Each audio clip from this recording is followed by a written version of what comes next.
s'offrir un autre type de glisse avec 30 degrés de plus au thermomètre. Un paradis encore confidentiel et c'est rare sur la planète.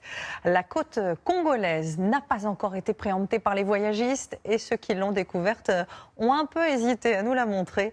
Reportage Paul Gély et Aurélie Janssen.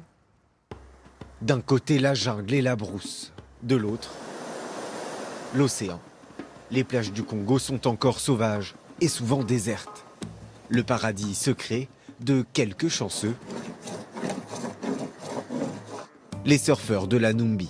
Allez, allez, à tout. La côte semble leur appartenir. Ils ont dompté les vagues et dansent avec la mer. Non, c'est un privilège, hein, j'en suis conscient.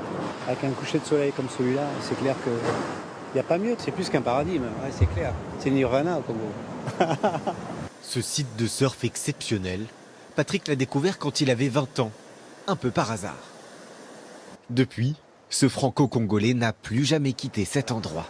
Là, je suis en train de refaire le Mirador. Il y a construit des cabanes suspendues. Et puis, évidemment, j'invite des amis. Donc, je fais un bungalow. Après, j'en fais un deuxième. Et de fil en aiguille, voilà, c'est devenu un petit coin, on va dire, un petit site touristique, quoi. 3 heures de route pour rejoindre le bout de la baie et les pêcheurs de Matombi. Ici, les pirogues ont à peine le temps de s'échouer sur le sable que déjà une criée s'improvise autour des barques. Makwala, langouste, manzi, les poissons du jour sont célébrés en chansons et en danse.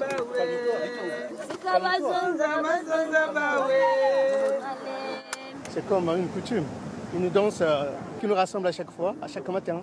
Depuis l'enfance, on venait ici. Et génération après génération, on se retrouve ici. Dès la dernière pirogue vidée, le poisson est fumé à la braise. Je la pose comme ça. Voilà comment ça se passe. C'est un poisson que j'adore, que j'aime beaucoup. J'ai grandi avec ce poisson. Ouais, je peux même manger. Là, vraiment, il est bon à manger. Ouais, waouh, magnifique. Tout au long du littoral, on se nourrit de la mer. On sait l'importance d'en préserver les ressources. Car ici, le braconnage fait des ravages, jusque dans les grandes villes. Les tortues marines en sont les premières victimes.